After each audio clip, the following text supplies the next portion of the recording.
أعوذ بالله من الشيطان الرجيم بسم الله الرحمن الرحيم رب اشرح لي صدري ويسر لي أمري واحلل عقدة من لساني يفقهوا قولي. So my name is Shweib, and I was born and raised in the Middle East, right, in Kuwait, my whole life.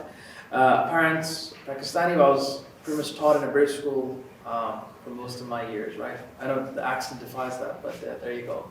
When I was 18, then I moved to the UK. I was here for 7 years until I was 25. I did my bachelor's and PhD in chemical engineering, right? And then after my PhD, I realized that I don't want to do engineering. I want to go more towards Islamic theology and philosophy of science and religion. So currently I'm finishing off that program at Edinburgh online. And I work as a professor at a university in Dubai where I teach the natural sciences like physics, chemistry, and mathematics. Hopefully moving on to my second PhD on quantum mechanics and Islamic theology. So that's my personal background.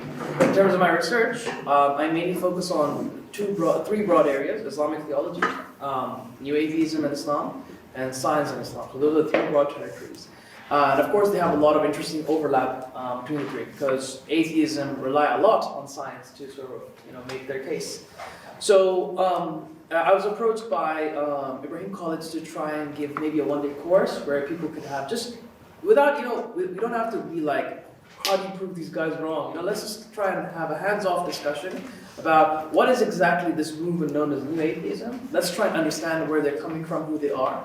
And do they really, have convincing claims when it comes to sort of making X, Y, Z claims about religion, as a whole, and Islam in particular? Right. What's interesting about the New Atheism, as we'll come to shortly see, is that these guys have a very specific focus on Islam. I mean, and this is an observation that is made consistently even by non-Muslims. So, in case anyone thinks that I'm making a sort of a victimizing claim that I'm Muslim and I feel, very subjected by these New Atheists, non-Muslims are also claiming this, as I'll shortly demonstrate in a while. Right. So the idea here was to provide a discourse. An open platform for you guys to be able to engage this, right? So please feel free to interject, to ask questions, Salikum, right? And feel free to, whenever. I've designed these such that it's divided into three main parts. The first part, I'm just going to be introducing the field to you, right? What are some of the interactions like between atheism and Islam? The second part, which will be after about 2 hours, we're going to be looking at how particularly atheists instrumentalize science when it comes to their narrative, right? And whether they really hold up to their claim or not. Finally, and this is the third section, is I think a little bit more interesting for me, and I don't think it's tapped from an Islamic perspective at least, is how is atheism evolving as a social and political body? And what sort of implications that has for religious folk across, but Muslims in particular as well. In fact, I was reading, if you want, you can see some of the books here. So all of those are about politics and atheism and how they're sort of manifesting themselves. So hopefully I'll try and be as engaging as possible. Like I said, if you have any questions, feel free to interject. Right? I just wanted to introduce to you guys who the New Atheists are, right? What backgrounds they come from. And then I want to just have a particular digression on definitions, because I do think they matter in this discourse, and I think they're very, very important. Then we'll move on to what sort of is, the demarcating point for atheism in comparison to other kinds of atheism. And we'll see that there's a very particular link that can be established between Islam and New Atheism. We'll look at some of the contentions that they bring forward, and then we'll see what kind of errors they make in bringing those contentions forward. And finally, just to sum it up, what is the grand narrative of this movement that's kicking off? That's what we're going to try and achieve today. All right? Right. New Atheism as a movement, so this category called New Atheism, started in 2004, right? With the release of Sam Harris, so the guy on the top left, his name is Sam Harris. He's a philosopher, particularly philosopher of the mind, so he looks at stuff like consciousness and the brain, and he's also a neuroscientist. In this particular book, he attacks all Abrahamic religions across, right? So Judaism, Christianity, and Islam. And he particularly focuses on Islam quite a lot. We'll look at some quotations from this book.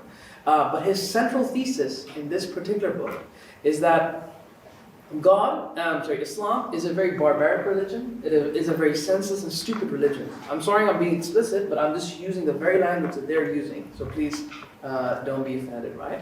So that's his central thesis.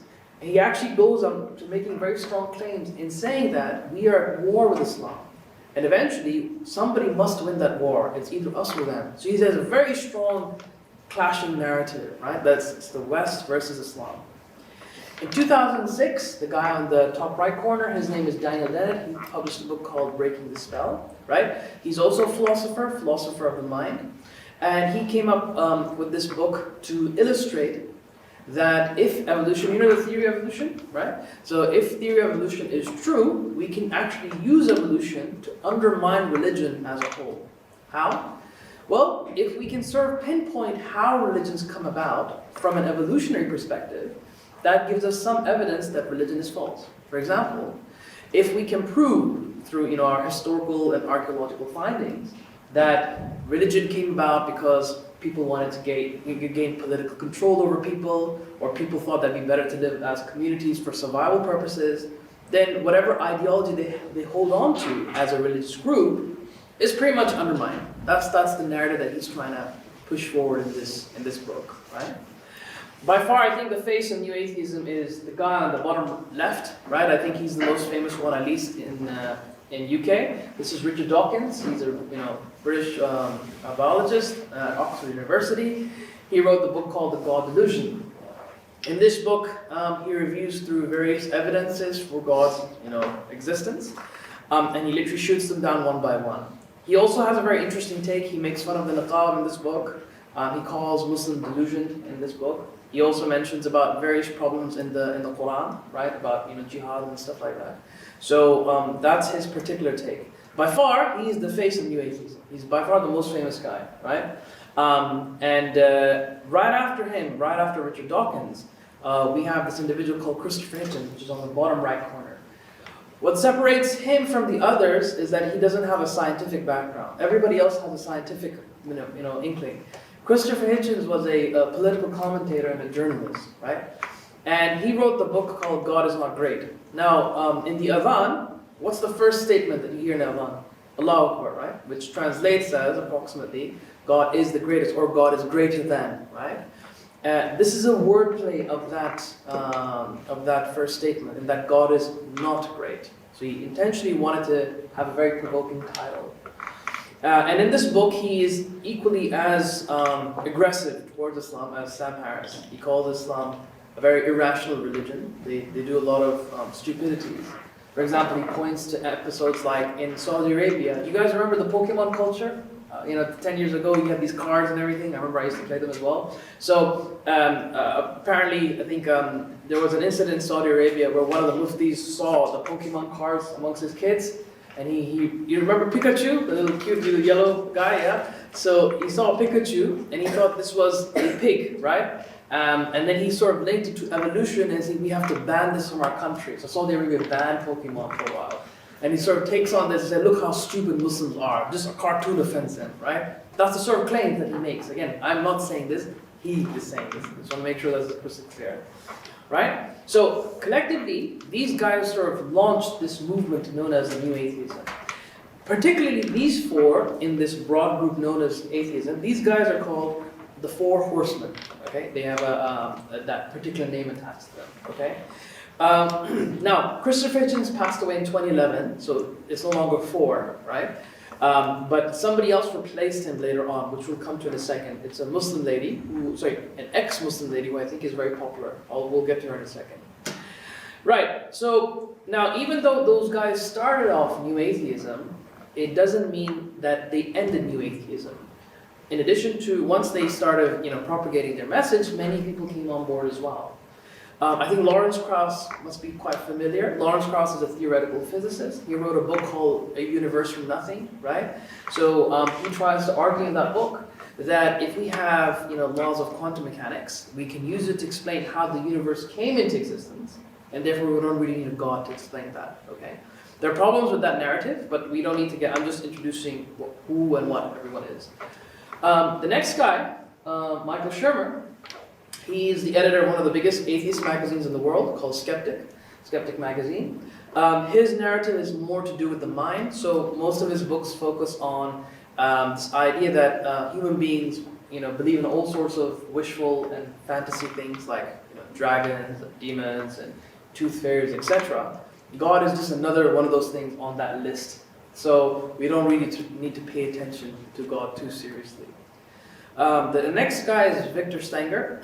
He passed away. He's a theoretical physicist. He has written several books on atheism. His most famous one that I can at least recollect is the God hypothesis. So in that book he claims that if we cannot prove scientifically that God exists, then by definition we should be able to see, at least if there's scientific evidence for God, we should be able to see it. We cannot see any scientific evidence for God, therefore God does not exist. That's his narrative in this book, right? Again, there are problems with that. If you study in any Islamic theology, even Christian theology or Judaic theology, the classical understanding of God is that he is outside of time, outside of matter, and outside of space. He doesn't conform to those entities. But what he likes to do is he just sees the world just through a scientific angle, right? So yeah, we'll get to some of those concerns later on. A.C. Grayling, I don't think many of you might know him, but he's a British philosopher. He actually has an institution in London on philosophy.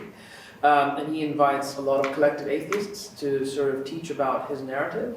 He's written several books from the humanistic perspective, atheist perspective, liberalism, etc. So the idea here is that I think the central message I'm trying to convey is that atheists are growing, right? The number of faces in this movement is growing. It's no longer just these 4 people. These guys started off, but they haven't necessarily ended off. Okay? Right, now, coming on to definitions, because I think this is very important, and you'll get to see why it's very important, right? So, I've actually written a paper that's published by Cambridge University Press, where I try to talk about how atheists sometimes, they try to play around with definitions to sort of gain certain advantages, which we'll get to in a second. So theism, as when it comes to understanding as a definition, is the belief that God exists, right? So this is theism. Theism is the position that God exists, right? For those of you who are not well versed in philosophy, this is known as ontology. Ontology is basically whatever you believe exists, that is the list of your ontology, okay? That comes under your ontological list. So theism is an ontological claim. It's a claim about existence, all right? Atheism is a negation of theism, okay? In that, it is the belief that God does not exist. Is everyone okay with those definitions, right? So atheism is the definition God does not exist. Theism is the definition that God does exist. Agnosticism is somebody who is either uncertain about God, all right, or who thinks it is unknowable to know about God's existence, right? So it isn't a position about what exists, it is a position about what one can know. Do you guys see that distinction, right? It's very, very important. Theism, atheism are ontological, and agnosticism is something known as epistemic. It's to do with what you can know and how you can know, all right? Now, why are these definitions important? So this is a summary. This is from my paper, right? So ontology, is basically theism and atheism, and epistemology is to do what you know. You can either be uncertain about God's existence, certain about God's existence, or unknowable about God's existence. Is everyone okay with that? Yeah, that should be crystal clear. Anybody have any questions over this? No. All right. Okay. Now, when I was reviewing the literature on atheism, I found that there were 2 ways in which atheism, very intentionally in my opinion, right, they try to conflate atheism, agnosticism under one umbrella, okay? Why they do that, we'll come to in a second, but let me just first show you how they do that. One of the ways they do that is by introducing 2 kind of categories of atheism. One is called the negative atheist, and one is called the positive atheist, right? The positive atheist is this idea that it's pretty much atheism, that you deny God's existence. Okay, that's crystal clear. Negative atheism is interesting. They define it as the position in which you lack belief in God's existence. You don't have, you're either uncertain about it, right? So when you try to press further into this definition, it pretty much is agnosticism. It's not a new novel category, right? Now, so this is one way of doing it. When they say, I'm either a positive atheist or a negative atheist. Okay? Again, we'll come into why they do it in a second. A second way of doing this is they pretty much changed the definition of atheism in that it can be either atheism, as an umbrella term, could mean either lack of belief in God or the denial of God. Both of them come under the umbrella term. The difference between this and the previous one, this is a bit clear where you stand, right? But in this one, the clarity is a little bit lost because there's a significant difference between lacking belief in something and negating something's existence, right? So these are two subtle ways which I've noticed that atheists try to play a semantic game. Now, why is this important? Why is this important, right? Now, I want you to think about it this way, right? If you came up to me, so if I came to you, and let's say you're the classroom teacher, and I asked you, is Sarah in the classroom? To prove to me that Sarah is in the classroom, you would take me to the class and demonstrate, right, that she's sitting right there. So you have literally demonstrated that she's in the classroom, right? By contrast, if I asked you, is Sarah in the classroom, and you said no, to prove that, again, you would have to take me to the classroom and show me that she's not in the classroom. In both cases, to prove either for the case that she's in the class or not in the class, you have to still demonstrate. Does that make sense? You have to provide evidence. So, now why is this important? Both for theism and atheism, you need proof. Both for atheism and theism, you need proof, right? Now, the advantage is that if atheism masks itself as both agnosticism and atheism, if somebody say, I'm certain, it doesn't mean that they need proof anymore. So the reason why it's advantageous for them, they keep the burden of proof on the theist all the time. So the atheist can say, I don't really need proof because I'm uncertain about my belief. That's under the rubric of atheism, right? So in that debate then, it's always on the theist to claim God's existence. And the atheist can just move away, I don't need any proof for my position. Does that make sense? Yeah? Everyone okay with that? So this is a very subtle point, but it has huge implications, as we'll come to see. In the last part of this one-day course, we'll come to see that it has implications. For example, if you believe that atheism covers the position that people are either uncertain or they don't have evidence for God's existence, even babies are atheists. That's what they're claiming, right? So they want to make atheist the normalized position when it actually isn't a normal position. Agnosticism, sufficiently determined by itself, is the default position. Do you understand the implications of this, right? So these are very, very interesting things. So this is a quotation from Armin Navabi. We'll get to him in a second. So he's an ex-Muslim atheist. He's now becoming a big player in the platform. Here's what he says. Atheists exist on a spectrum. Some atheists claim absolute certainty in God's non-existence. Others simply remain unconvinced and refuse to believe in a deity without compelling evidence. An atheist doesn't need to justify her lack of belief any further. Clearly, so he said the atheist doesn't need to prove anything. We're on the normal territory. And then he says, this keeps the burden of proof on the side of the claimant where it belongs, i.e. the theist. So you see, these are very subtle points, but they have huge implications.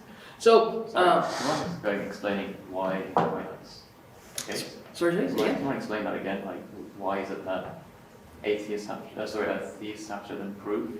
Oh, because if you conflate agnosticism and atheism under one rubric, which is atheism, yeah, right?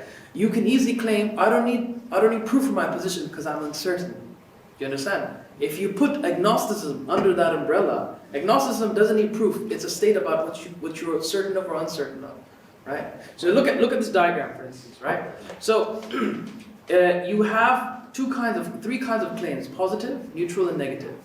A positive claim is when you're positing the existence of something. For example, Sarah is in the class. That is a positive claim that you're making. To demonstrate that Sarah's in the class, you need proof. By contrary, a negative claim is when there's not something, right? So if you want to show me that Sarah is not in the class, you would still need to demonstrate proof, right? Those are equivalent to either God exists or God does not exist. Do you see that parallel? However, if you are uncertain about Sarah existing in the class, you don't need proof. Does that make sense? So if you lump atheism, agnosticism under one term, that's the game for them. Do you understand now? Right? So and I think that has huge implications. Like I said, very subtle point, but I think has important consequences for the debate in terms of engagement. Right. There's also an issue here, which we'll come to later on, about numbers. There are some studies that take this demarcation between negative atheism and positive atheism, and it sort of amplifies the number of atheists in a country whenever they do social studies. And that's, I think, a way of them trying to gain social and political currency, which we'll get to later on. But hopefully that point is relatively clear. Does anybody have any questions over this? Guys, are you guys okay? Yeah? Are you guys okay this time? Cool. Right, so simply put, theism is the ontological opposite of atheism and vice versa. Both theism and atheism need proof. You need to have proof on both sides. Okay, now, let's now look, having cleared those definitions, let's now look at what is this thing about new atheism that makes it really new, right? So I'm going to now present to you 4 different quotations by different authors and academics who have gone through the literature and they've noticed a very tight link between atheism and Islam. Okay, this is Professor Ian Markham, right? He does a lot of work on Christianity and Islam for the interreligious discourse. He's actually written a book on a Muslim scholar called Sayyid Nursi. He's a very famous Turkish scholar. This is what he observes, right? He says Harris is the worst. He makes Islamophobia a central part of his message. Hitchens comes second. To his credit, perhaps, he recognizes that the bad aspects of Islam are also found in Christianity and Judaism. And for Dawkins, Islam is an illustration of the strange and bizarre behavior of religious people. And look at this is very interesting. It is interesting to note how both Harris and Hitchens support the American war to Iraq, primarily as a result of their deep prejudice against Islam. You guys remember the Iraq war that happened recently? So one of the reasons why Harris, at least according to his observation, Harris and Hitchens promoted that war because they had a very problematic stance against Islam. So it's very, very prejudiced, very, very deep-seated prejudice against Islam. Harris and Hitchens are by far one of the most vile in terms of their criticism of Islam.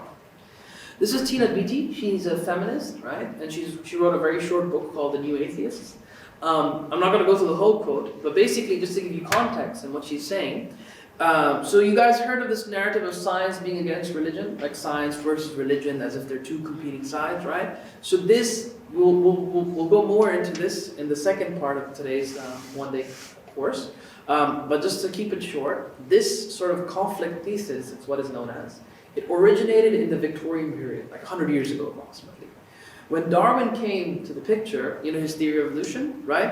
That's when these problems between science and religion started creeping up, okay? Because there were some severe problems with the Bible and science, right? Because there were some conflicts in terms of what they were saying.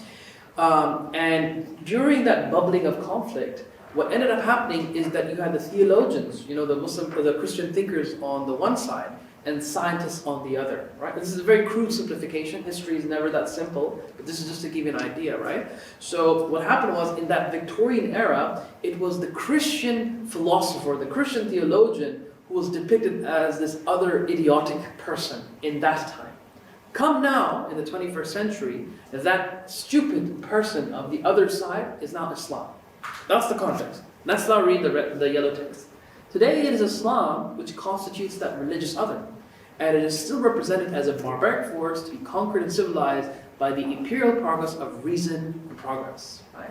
So what she's trying to claim is basically that this idea of that stupid, retarding person on the other side is not Muslims. That's what she's observing the writings of atheists, and that's how they depict Muslims as. If you read consistently throughout, it's very, very consistent in their writing. This is Rabbi William Emerson. He wrote a very good article called What's New in New Atheism? And I'm just going to point out the very last part. More than anything else, in my view, their attack on Islam is what puts the new in New Atheism. Islam in the New Atheist writing is consistently depicted as irrational, immoral, and in its purest form, violent. So do you guys see this consistent theme amongst all the writers? They all observe that Islam plays, if not the most important, at least a very central part of their narrative. Finally, now this guy is very interesting. Stephen LeDroux is a very interesting figure. He did his PhD titled The Politics of New Atheism. That's now converted into a book with Oxford University Press. I highly recommend you get it. Excellent book, very good book, right? And again, he's also non-Muslim. All these quotations are from non-Muslims, right? If you read his book, he finds some very interesting observations. For him, Islam represents two kinds of threats to atheism. On the one hand, it is a pre-modern threat in that Islam represents this, old, outdated narrative which science has superseded. So we don't really need Islam anymore, right? Islam, unfortunately, is a very hijacking religion, doesn't promote rationality, doesn't promote thinking, and therefore it is a threat to our civilizational progress. That's one kind of threat he sees. This is the pre-modern threat. The postmodern threat is that, at least the way Stephen LeDroux observes it, is that Islam represents the complete antithesis to the West. Okay, so this clash of civilizations narrative. In that, the West represents reason, freedom, civil liberty, all that sort of stuff. And Islam, if you look at Muslim states, they're very regressive, very backward-minded, irrational, don't even give women their rights, etc., right? So it is both a pre-modern and a post-modern threat. That's his observation, okay? So collectively, I hope you can now observe, and this is out of several books. I mean, I can quote you at least 15 authors, again, non-Muslims, who make that same observation, that Islam seems to play a very central part in defining who the new atheists are. Some commentators even say that if it wasn't for the 9/11 event, that a very tragic, unfortunate event, then new atheists would not exist, because their writing was just right after that. So it was the perfect time, the perfect place for this kind of thing to brew up. Right? So those are just some, I think, factors that I thought that would help you understand. Now let's look at some of their contentions, very specifically, right? I'm not going to critique these contentions, that will come later on. I'm just telling you what kind of criticisms they levy against religion and Islam in particular, all right? 3 kinds of claims are being made here. 1, science can answer everything, number 1. This is the first claim, and this is a very strong claim. Number 2, Islam is a barbaric religion. Number 3, Islam is a stupid religion. Okay? Remember that Pokemon episode? So those are one of the examples that they use. But let's try and review them one by one. Okay, so they believe science can answer absolutely everything. Okay? Their religion is science. Okay? Hitchens, towards the end of his book, he mentions some interesting stuff. He says, I'm just going to be reading the yellow parts. Religion has run out of justification. Thanks to the telescope and the microscope, it no longer offers an explanation of anything important. So the telescope and the microscope here refer to science, right, as a metaphor. And he is so adamant that science has to supersede over religion. He makes it very obvious at the very last sentence. To clear the mind for this project, it has become necessary to know the enemy and to prepare to fight it. So he's basically saying that science has to pretty much eventually wipe out religion from the face of the earth. Science is our guiding factor. Religion has nothing to contribute towards our civilizational progress. Do you remember before I told you that classically, all the Abrahamic religions knew that God is not a scientific question. God is outside of the natural world. He's outside of space, time, and matter, right? However, because atheists cannot see except through the lens of science, they even transform God into a scientific question. So they end up proving exactly what they believe in a priori, right before the bat. This is a quotation from Richard Dawkins. He says either he, i.e. God, exists or he doesn't. It is a scientific question. When if you study Aqidah, if you study philosophy, you will know that it is not a scientific question, right? One day we may know the answer, and meanwhile we can say something pretty strong about the probability. Okay?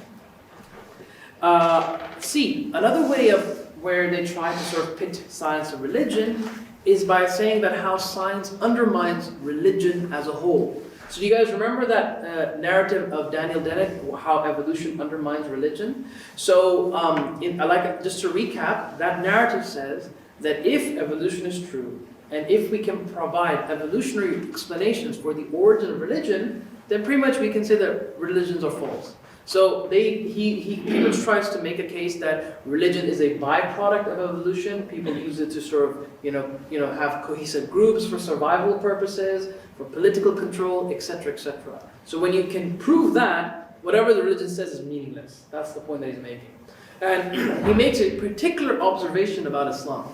He says here, it is worth recalling that the Arabic word Islam means submission. So in Islam, taslim, it can mean, the root word has 2 possible meanings, right? It can mean peace, or it can also mean submission, right? He hijacks this and he says, you see, Muslims, even their very word Islam just means that you just submit without necessarily thinking, etc. You just pass on the message because they like to think in this group-like mentality. So just for evolutionary purposes, Muslims are just a byproduct of their genes, and they just hold on to this Islamic narrative, and they just irrationally believe in it. This is genuinely what he says in his book. So he goes on to continue. He says, the idea that Muslims put the proliferation of Islam ahead of their own trust is built right into the etymology of its name. For those of you who don't know, etymology means what is the root meaning of this word. Okay? So you can see various ways in science, how science and religion are pitted against one another. Right, let's look at point number 2, that Islam is a barbaric religion. This is a quotation from Sam Harris's book. He says, it is not merely that we are at war with an otherwise peaceful religion that has been hijacked by extremists. We are at war with precisely the vision of life that is prescribed to all Muslims by the Quran and further elaborated in the literature of the Hadith. Okay? So he's not saying, that all these barbaric acts that we see done in the name of Islam, these are not like the fringe groups of Islam. These are actually the main people of the Muslim group. They are the main thing. They are the real ones who are actually implementing what is in the Quran Hadith. So all the other Muslims who are living, peacefully, etc., they are not actually the true Muslims, right? And if you read some of their works, what they try and do is they claim that if you don't believe in your word of God literally, therefore you are not a true believer. So they try to create an imposition that all believers should follow their scripture literally, otherwise they're fake believers, right? So when you do that, then the only conclusion is that what these guys are doing in the name of Islam are correct. So even the way they frame that narrative is very important, that you need to understand, right? So that's a way of understanding that there are even semantics and tactics in how things are presented to the wider audience. Remember, these books are for popular people, for the layman, okay? For the young teenager who has maybe no clue about how to engage with some of these discussions. And unfortunately, because of that, a lot of Muslims lose faith. They lose faith over these very simplistic arguments, but sometimes when you go through them, it becomes a little better to understand, but unfortunately people don't have that educational background sometimes. Hitchens, he uses one example. So if you go through the prophetic life, the seerah of the Prophet ﷺ, right? So you will see that there were 3 Jewish tribes at the time of the Prophet, right? And eventually there were conflicts between the Prophet and the Jews, not because they were Jews, because of certain actions that they did where they tried to attempt to kill some of the people, etc. So they were banished. Not that they were killed, they were banished, right? So, and also the Jews had a problem, which we know from our own history, because he did not come from a Jewish ancestry. He came from the Arab ancestry. So that's one of the reasons why they didn't accept him, some of the Jewish folk at the time, right? And so Hitchens says on this particular account, Islam has never forgiven the Jews for encountering Muhammad and deciding that he was not the authentic messenger. So he's relaying this in context of the Palestinian episode, okay? And what he's trying to say is that this narrative, this conflict between Muslims and Jews is something that has now Islam started off. And look what religious people do. They create all kinds of conflicts among one another, and they kill in the name of religion, right? Now, if you go through the history of religion, if you go through the history of Islam, Islam, just like any other history, has good parts and bad parts. You can very easily find people who have done good things in the name of Islam. Very easily you can find things who have done bad things in the name of Islam. But in comparison to Christianity, and you can even find this in Jewish history, Jews were most of the time safe under Muslim rule better than they were under Christian rule, right? So this thesis is very fictional. It just doesn't really go through history to make his case. There are 2 books that have come out that look at the history of New Atheism. The historical claims of New Atheism. One is called the Historical Denial of New Atheism, and the other one is called New Atheism and History, Myths and Methods. Both of them demonstrate very elaborately how caricature they make historical claims and how sweeping they are in their narratives. History is very complex, as always, and it's not very easy to make claims like that. But you can see they're very superficial in their analysis. Finally, Islam is a very stupid religion. So I already gave you one example before about that Pokemon card. You guys remember that? So this is another one. Now I'll just give you some context here, and I will go in detail into this later on. But let me just explain what he's talking about here. Yeah, you guys know Nigeria? Yeah, Nigeria is a country in Africa, right? So in 2007, what happened was that there was a polio outbreak in Nigeria, right? And the reason why that happened was because the US sent some foreign aid there, and the Nigerian folk didn't want to take it, okay? Why and how, I'll explain later. And this caused a bit of a panic, and people stopped taking those polio vaccinations, which caused some people to get polio. Now, Hitchens comments on this. Let's look what he says on this particular analysis. In northern Nigeria, a country that had previously checked in as a provisionally polio-free, a group of Islamic religious figures issued a ruling or fatwa, right, that declared polio vaccine to be a conspiracy by the United States against the Muslim faith, right? The drops were designed, said the mullahs, to sterilize the true believers. So his observation is this, that these injections, because these were polio vaccinations, right, came from the States, and the Islamic scholars in Nigeria believed that they were going to somehow sterilize them and make them lose Islam. That's what they were designed for. This is the observation that he's making. Whether he's correct or not, we'll look at it in later, but you can see how and why this can pretty much make a mockery out of the Nigerian and the Muslim people of the time, right? So, these are some of the claims in which atheists use to try and claim their narrative. So you can see very consistent in these observations. Islam is stupid, Islam is irrational, barbaric, etc. Now, let's look at the errors of new atheism. I've outlined, by the way, just to be clear here, so these contentions that I've brought forward, this is not an exhaustive list. They have many more contentions. I'll just look at the prominent ones, right? In terms of the errors of new atheism, right, I'm not going to look at science and scientism. I'm going to, keep that and postpone that for our second part. What I'm going to be looking at right now is two kinds of errors that they make. One is called scriptural reductionism, and the next one is called scriptural selectivism, okay? But part one will be part two, science and scientism, right? So let's look at this. So, one of the ways in which atheists really are very simplistic in their analysis is by doing what this diagram shows you here. Any event in a human episode, humans are, remember, very complicated and messy beings, right? When you have an individual is in part and parcel of a particular culture, of a particular psychology, sociology, politics, economics, etc. All of those are various factors that come and define an event, right? Religion is just one component. Religion is always just one component, okay? What atheists do, this is the narrative that they propose, is that we can ignore everything else and just focus on why did this Muslim do this bad event. He did this bad event because he did it in the name of Islam. And why is it bad? Because the Quran and Hadith say so. So what is the ultimate target? The scripture. That's what they like to do. It's called scriptural reductionism, okay? Now, the reason why I point this out is because I'm not going back to that Nigeria episode which we just looked at. So when I looked into this for myself, I wanted to see what people were saying. So I looked into peer-reviewed journals online, published by academics, right? What happened in reality was that when these injections, polio vaccinations, came into Nigeria, the scientists of Nigeria found out that there were some levels of estrogen in those injections. Okay, estrogen is the testosterone for women, right? So both men and women have it, but they have it in different proportions, right? So that estrogen, if combined with certain chemical components inside that injection, can lead for you to become sterile, i.e. non-producing capabilities, right? This was the concern that came out of the scientists. Now, when the Islamic scholars heard of this, they panicked a little bit. And that's when this whole confusion came about. So some people stopped taking it because of this. However, if you see all the records, which are clear that, how every country there's like a Muslim council that tells people what is haram, what is halal, religious verdicts, etc.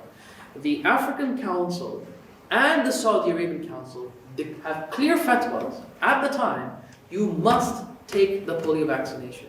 It is forbidden for you to not take them. So there was clear action by the mullahs or the Islamic scholars to rectify that narrative, right? It's just that there was misinformation coming out of the scientific world rather than the Islamic world. Do you guys see this subtlety? And there are many other aspects that these articles go into, such as the economic conditions of the time. People were illiterate, right? So they believed anything hearsay goes. So all of that forms part and parcel. But nowhere in Islam does it tell you to not take vaccination to help your medical aid, right? I mean, the clearest example is Islam's golden age, right? Medicine, engineering, all these big feats were there, right? No one denies any of these things. So we have to be very careful in being very superficial and simplistic in our analysis. This is what atheists do. Right? This is consistent in their analysis. Very, very consistent. Number 3, there are also something called scriptural selectivists, okay? When I was going through like each of their works, I wanted to try and see exactly how they discuss just Quran and Hadith from their perspective, right? Now, the book by Sam Harris, it's about, I would say it's about this big, yeah? It's about an A5 book like this, I think a 200 pages or so. I kid you not, in that book, he has 5 pages of just verses that talk about war in the Quran or jihad in the Quran without looking at the verses before, looking at the verses after, or looking at the historical context. Okay, most mashallah, all of you read books. I hope at least one book a year. At the very least, guys, you should be reading one book a year. Can you ever read a book in one sentence and understand it? No, right? You have to read the paragraph before, the paragraph after. What does the whole book say? Even in science, you cannot just read one sentence and understand a book. You have to read, verses before and after. Thematic context is important. Sam doesn't even care about that. He just wants to literally deconstruct the book and show how evil scripture is, right? Number 2, Hitchens became a hadith expert overnight. He became an expert, mashallah. You know what he did? So, Bukhari, so this brother here has a Bukhari book, right? The Bukhari is the most important canon, hadith canon, right after the Quran, okay? Does it have difficulties? Of course. Just like any of the texts, it has difficulties, right? And that's why you have to go through a lot of training. You go through the isnad, the chain of narrators. You go through the Arabic. You look at the context of the hadith, for instance, right? I'll give you one example, very simple example. I think this, there's one hadith in Bukhari where it says, I hope I'm not mistranslating it, but broadly it says that there's 3 unlucky things, okay? 3 unlucky things, right? And this is a quotation of the Prophet ﷺ, right? There are 3 unlucky things. One of them is the dog. I think one of them is a horse, and one of them is the woman. Oh my God! The hadith is anti-feminine, etc. It's against women, etc. All that stuff, right? Now, if you go to another book, the Musnad of Imam Ahmed, right? It's another corpus. Remember, Bukhari is not the only corpus, right? There's another book called the Musnad of Imam Ahmed. In that, there's a similar hadith. Somebody asked the Prophet ﷺ, right? What were some of the thoughts of the Jahiliyyah people, right? What were some of the thoughts of the people before Islam? Then he responded, they used to believe in 3 unlucky things: the dog, the horse, and the woman. Now all of a sudden, that hadith becomes contextualized. So if you read it just in its isolation, you're problematic. So hadith is more difficult than usul al-tafsir, in my opinion. Hadith is very complicated. Would you agree? Hadith is a very complicated enterprise. Very, very difficult. Now, mashallah, Hitchens became a muhaddith overnight, right? So what he does is that he dismisses Bukhari, not even like a small hadith corpus. He dismisses Bukhari in literally 6 sentences. He claims that Bukhari was just most of the hadiths in Bukhari. So Bukhari, in his historical lifetime, recorded 100,000 hadiths. He then trimmed it down to 7,000 hadith. Why he did that is very well known. It's because there was a lot of repetition. He just kept, the most important ones of his time that went up to that standard, a very high standard. So Bukhari, Hitchin, mashallah, he takes this and he says that, see, Bukhari rejected a lot of hadith, therefore Bukhari is useless. We can ignore it. That's the claim. That is it. That is his claim. In 6 sentences. If you're going to gun down a religion, you will do a proper analysis, go through the history, go through a proper critique. In 6 sentences, he dismisses Bukhari. So again, very superficial, very selective. Point number 3, Daniel Dennett.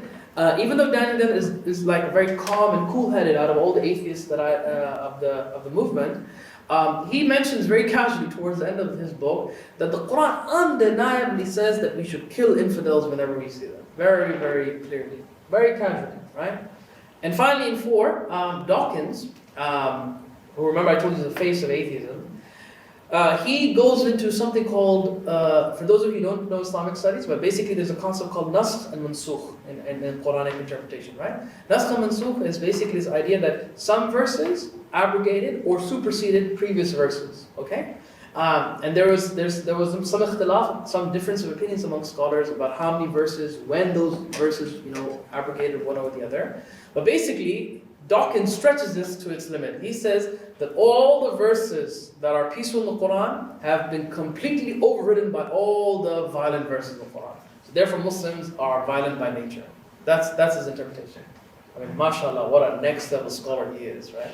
So you can see, very, very selective. Very, very selective. And for me, even if I had the audacity of criticizing a particular religion, I would do proper investigation, right? And the guy who he relies on for this analysis is a guy called Patrick Suhido, okay? Patrick Suhido is an Islamophobe. He has a big institution where he talks against Islam. So even if you wanted to go into this very technical discussion of nasakh and mansukh or abrogation, you would start off with classical sources, at the very least, because you want to give a charitable reading to the other guy. But even he doesn't do that. So you can see, very, very selective, very superficial in their understanding of things. Okay, now let's move on to Muslims leaving Islam. I think this might be relevant for a lot of you guys. I personally know several people who have left Islam, right, for various reasons, right? I know one guy who left Islam because he was gay, and he didn't think that gay worked with Islam, so he left that. I've seen Muslims leave Islam because of evolution. You guys know about the theory of evolution, right? So all sorts. Can I just ask, do you guys know people who have left Islam? No? You do? Some of you do, some of you don't? No? All of you? You do? Yeah, yeah. So it's some say yes, some say no. In my own country, I'll give you an example. So in the Middle East, right, these kind of conversations cannot happen. There's a big problem of academic expression in the Middle East, okay? So such that if you had something like this, you'd be fired and deported out of the country. Not just fired, deported. In my own university, for instance, if you discuss the theory of evolution, you'll be fired, for sure, and you'll be told to leave the country. That's how strict it is, because they're very clear on their stance. It's a governmental university, so that's why they have to get very conservative. So that's why some of my students, when they come to me in private, they say, we have these questions, but we just don't know how to answer them. Can you help us? Right? So, so unfortunately, because of this issue, a lot of atheism starts creeping up because nobody's actually addressing these problems. Now, I think as I'm going to now be talking, not just as an academic now, but also as a concerned father, because I have kids now, and I want to be able to, I want to know what we can do. How can we preserve, young people's faith? So, keeping that in mind, yeah, go ahead. Does that mean that in the Middle East, evolution is not taught in schools? Okay, right. So I'll tell you one thing. Okay, so I've tutored kids in nearly every school in UAE. And I can tell you, as a broad observation, whenever evolution comes to be taught, the teachers say, learn it at your house, we cannot teach it. That's how, so IB, IGCSE, A-levels, all of those, you have to do it at home. Is that even in British and American schools? Yeah, these are British and American schools. Okay. Yeah. I'm telling you from those broad observations. Because that can land you in trouble. Right? Because UAE is very clear on its stance on evolution. And therefore, on schools, these things are not taught. So that schools can be protected at least. Right? So, coming down to here. So, for my analysis, there are only two books that look at sociologically, on how and why Muslims leave Islam. And these two books are right there. Okay? The book on your right-hand side, Arabs About God, that is written by a journalist, Bert Whittaker. And because I told you in the Middle East, nearly every country in the Middle East, I think, if you say that you're atheist, you will be hanged, you will be executed. Okay? Very, very strict punishment there.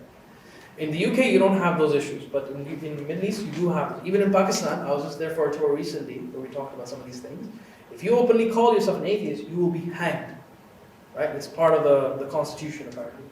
So, because of this, having sociological studies of atheism in those countries is very difficult, exceedingly difficult.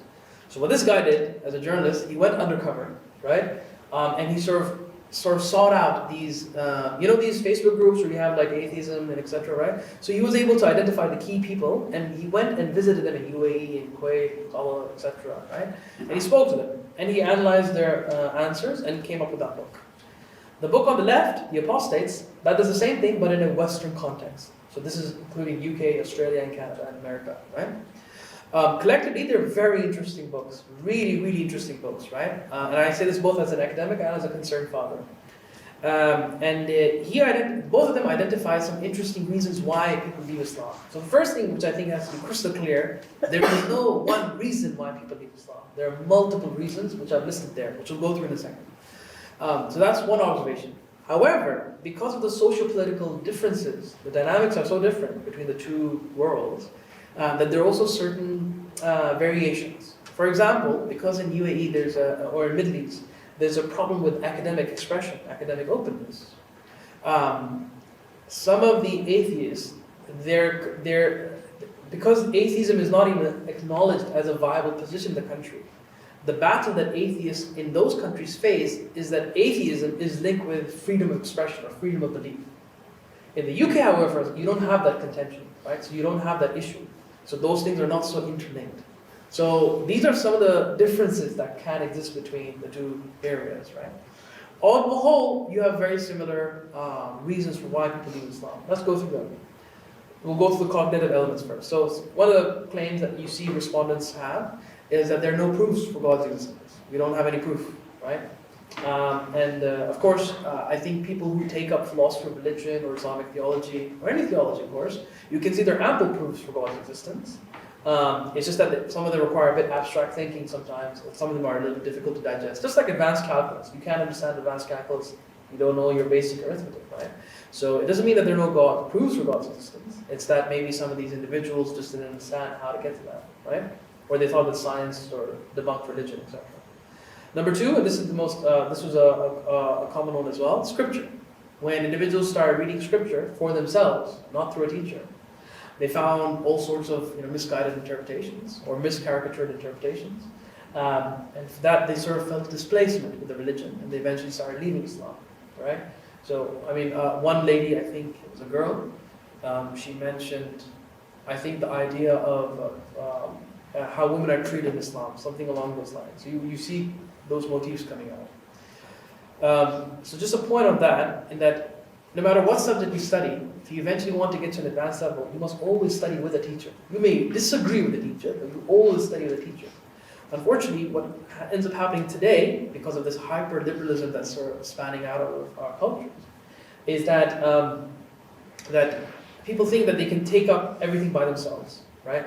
When there are so many advanced layers, particularly when it comes to scripture. See, in the scripture, for instance, just in Islamic studies, for instance, you have to learn Arabic, you have to learn usul al-hadith. Each one of them takes years to master. It's not an easy thing to get across, right?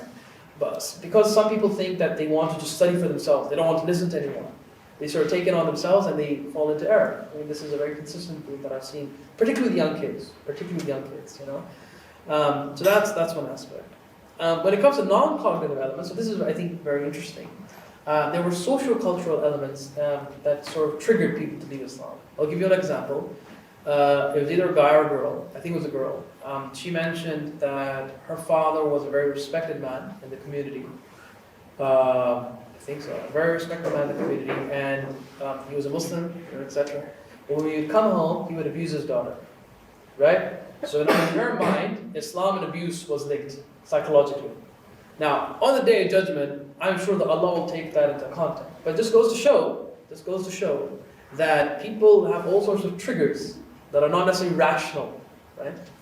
Another thing was family hypocrisy. So some respondents said that they noted that their parents would say one thing, but then they would do another thing, and that sort of displacement sort of made them leave Islam. And then finally, trauma. So some people said that, the 2007 bombings that happened in London and the 9/11 event, right? So they were so shocked by these events, they just couldn't believe this was done in the name of Islam, that it shook them to leave the religion. Okay? So, again, it goes to show that, maybe their education about Islam wasn't so intense, but it just goes to show that it takes all kinds of roads to lead to atheism, basically, right? Now, one thing that I wanted to mention is that both books definitely say that nobody became an atheist overnight. That doesn't happen. This is a gradual process. And this process starts mostly either with some kind of shock factor, like the 2007 bombings, or with some doubts. And so I can even tell you from my own context that my students, when they come and say, we have these questions, can you please answer them? Because they know I research into this. They say that when they go to their parents to talk about these things, their parents say, don't be an atheist. Stop asking these questions. So questioning immediately becomes shunned, right? And that's a problem. In Islam, nobody has ever told people to stop questioning. You're always open to question. Now, it may be that certain parents and certain educators, they may not have the educational or the social aspect of how to engage with these questions. But questioning was never a problem in Islam. And unfortunately, just nowadays, because people have a very low understanding of some of these complexities, they think that if you begin to question, it's like you believing Islam. This is the connotation that it has. Philosophy is still treated very negatively in the Muslim world, when philosophy doesn't actually promote atheism in of itself. It's people who have faulty understanding do. So I thought that was a very important observation to make, that it starts as a process, never as an overnight click, right? And one of the things that the books mention as well, that in this process, when they cannot get their questions answered by their parents, by their teachers, by their imams, where do you think they go? Online. The online forum has become the biggest database and resource for a lot of these young Muslims who have doubts, and they try and get their affirmations and questions answered there, right? So those are just some broad observations. Why is this important? Simon Cotty is the guy who wrote that red book, right? This is what he observed, and I thought this was quite interesting. He mentions that reading the work of atheists and agnostics, so primarily Sam Harris, Christopher Hitchens, all those people that we reviewed, was a fundamentally validating experience for respondents. Their own intuitions were correct, they were sound, their doubts had substance, and this recognition empowered them to move forward and to finally renounce Islam. It gave them the self-confidence to disavow, because it legitimized their doubts, and with that legitimization and newly found self-confidence, the sense of guilt and anxiety began to fade. They were surely right in doubting Islam, so there was no reason to feel guilty or anxious anymore, right? So remember, when your teacher teaches you something for the first time, like a math question, and when he or she tells you to try it for yourself for the first time, you feel a little bit shaky. You're not really sure about whether you're on the right lines or not. So you need affirmation from your teacher, right? You need that. Now, similar to these guys, when people start doubting or leaving Islam, they need some sort of validation, right? Where do they seek those validation? From the works of new atheists. That's why there's an important link that needs to be established here. Now, if you go onto Amazon, right? There are only 4 books on Amazon, actually, as far as I can tell in the English language, only 4 books that address atheism from an Islamic perspective, and those are these 4. You look at it from the Christians, Christians have thousands, hundreds and thousands of books. Muslims, only 4. The book in 2004, it's a basic book, it's an intro book. It goes through various kinds of existences for God, for proofs for God's existence. It's okay. I'm not really sure what's Islamic about it, but it does a good job approximately. 2009, this was a very lowly reviewed book. I haven't read it, but it was pointed out to me very recently. The Divine Reality is written by Hamza Sources. I'm sure you know he's a very famous apologist amongst Muslims, right? Personally, for me, I didn't think it was as strong of a book, but it was okay. It did an okay job. And then very recently, Muhammad Hassan Khalil, he wrote this book called Jihad, Radicalism, and New Atheism. And in this book, so those errors that atheists made in terms of scripture and jihad and all those things. So he does an excellent job in really contextualizing and clarifying those. I'm not sure, but I think he did this under Sherman Jackson, but because he refers to Sherman Jackson in this work, but I'm not sure if I was there. But yeah, so these are the 4 books only focusing on these things. Now, I also published a monograph on atheism and Islam, but it's not a polemic, it's not like a refutation of atheism. It just provides you a sketch, pretty much what we're doing here. But that's it. Nothing else exists on the market.